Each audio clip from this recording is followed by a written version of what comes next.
Hey, good morning, everybody. So I'm here with Aaron at Wingman Garage. Aaron, what did we do tonight? Tonight we had our second community bike build night. A program I started last year was Wingman's Wheels, where we take broken, unwanted, unneeded scrap bikes and we fix them up and put them together and get them into kids' hands who need a bicycle. That is awesome. How many bikes have you given away so far? To date, we have given away 26 bikes to kids and young adults.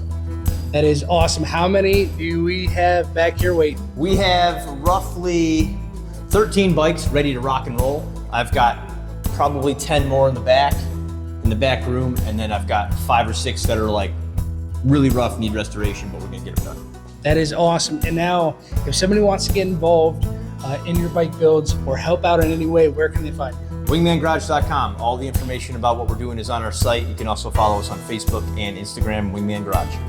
Thanks for watching. As always, have a good morning.